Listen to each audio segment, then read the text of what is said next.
Tiny Doll in Storytime, presented by Vicky Ireland.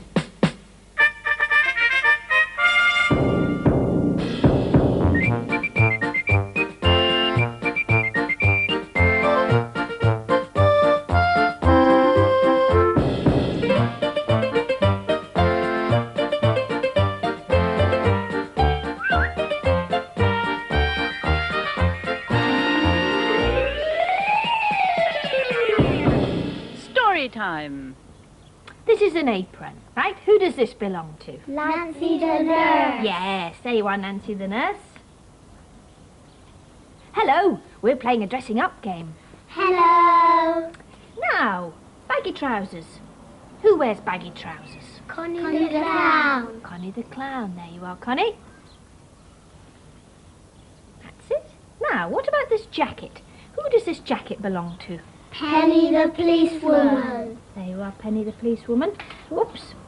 That's it. And what about this little hat? Whose is this little hat? Charlie the cook. Charlie the cook. There you are. You know, you can often tell what jobs people do just by looking at what they wear.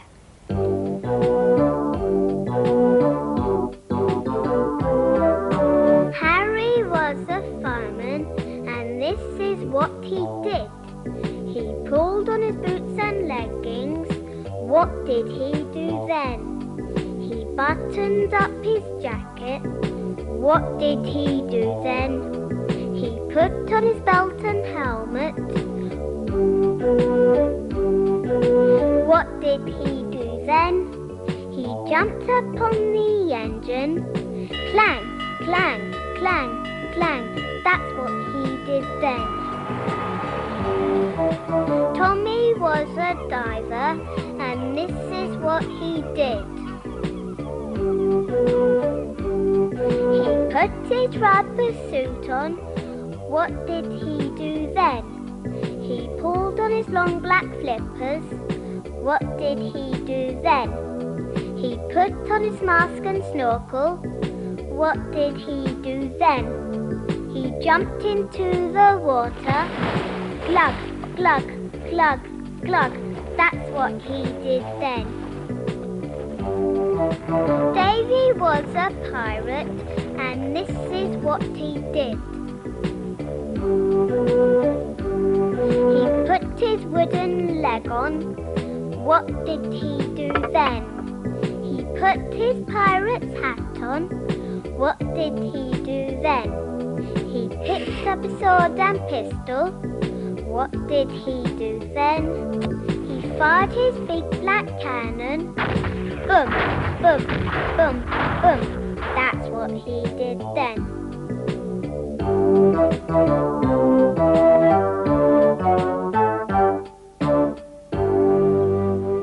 And here's another song about Miss Polly and the Doctor. Watch out for what they do. What are their actions? You can join in if you like. Miss Polly had a dolly who was sick, sick, sick. So she phoned for the doctor to be quick, quick, quick. The doctor came with his bag and his hat, and he rapped at the door with a rat, tap, tap. He looked at the dolly and he shook his head, and he said, Miss Polly, put her straight to bed. He wrote on the paper for a pill, pill, pill. I'll be back in the morning with my bill, bill, bill.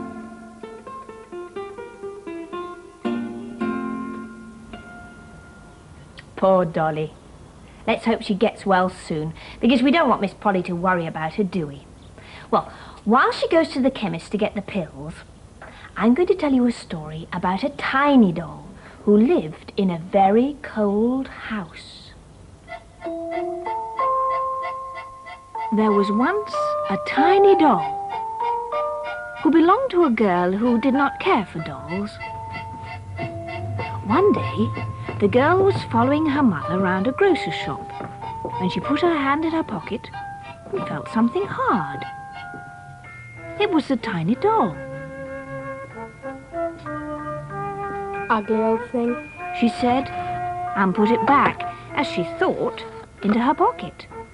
But in fact, it fell, unnoticed, into the deep freeze.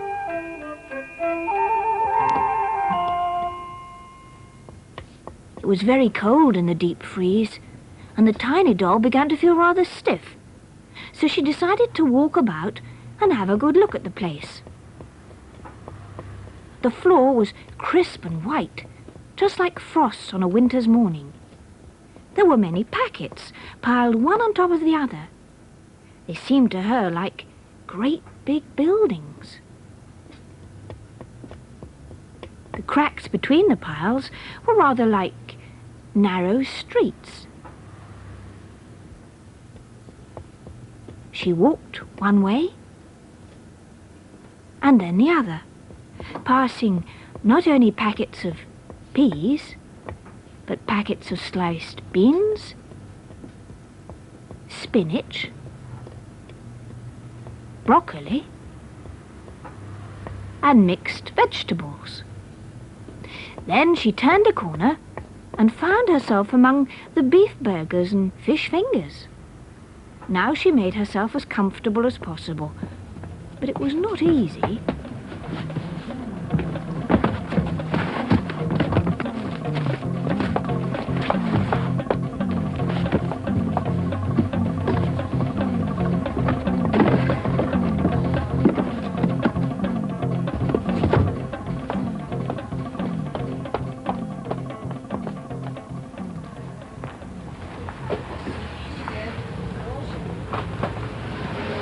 One day, when she was busy eating ice cream out of a packet, she suddenly looked up and saw a little girl she'd never seen before. The little girl was sorry for the tiny doll and longed to take her home to be with her other dolls. The doll looked so cold and lonely. But the girl did not dare to pick her up because she'd been told not to touch things in the shop. However, she felt she must do something to help the doll, and as soon as she got home, she set to work to make her some warm clothes. She made a tiny red bonnet.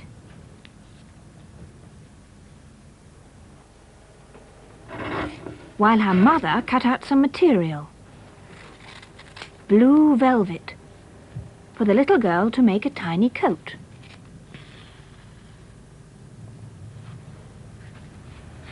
Right, are you ready? We've got to go to the shops. Just a minute. The little girl put the coat and the bonnet in an empty matchbox and made it into a neat parcel with brown paper tied with string.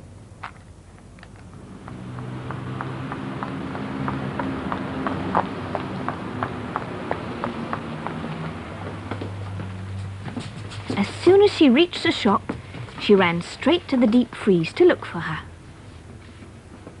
At first she couldn't see her anywhere.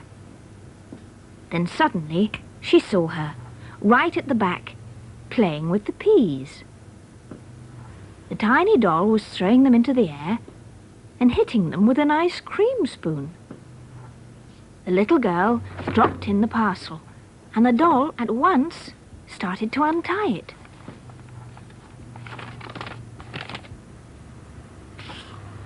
She looked very pleased when she saw what was inside. She tried on the coat, and it fitted. She tried on the bonnet, and it fitted too. She was very pleased. She jumped up and down with excitement and waved to the little girl to say thank you.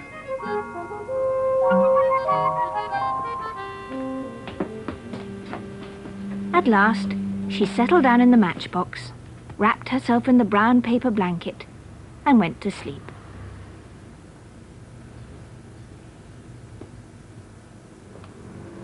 The little girl came back to the shop every day, and each time she bought something new for the tiny doll.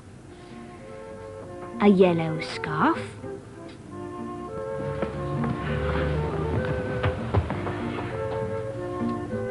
and a sweater, knickers with tiny frills, and some red tights.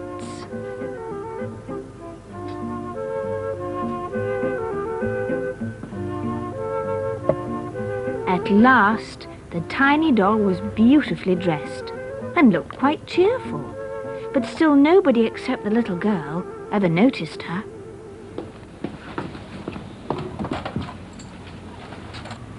Couldn't we ask someone about the doll? I'd love to take her home to play with. Do you know anything about the doll in the deep freeze? No, indeed. There are no dolls in this shop. Oh, yes, there are, said the little girl and her mother.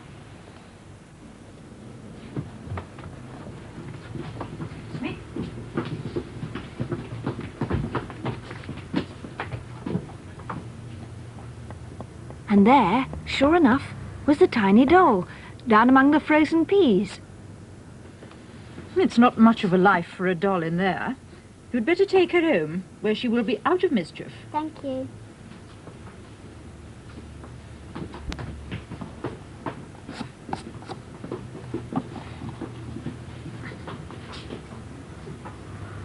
The little girl took the tiny doll home, where she lived for many happy years in a beautiful doll's house. Time to go to bed now. The little girl loved her and played with her a great deal. Good night. But best of all, the tiny doll liked the company of the other dolls, because they all loved to listen to her stories about the time when she lived in the deep freeze. If I had a choice, I'd rather live in a doll's house than a deep freeze. We've made some puppets. And we've made a little house.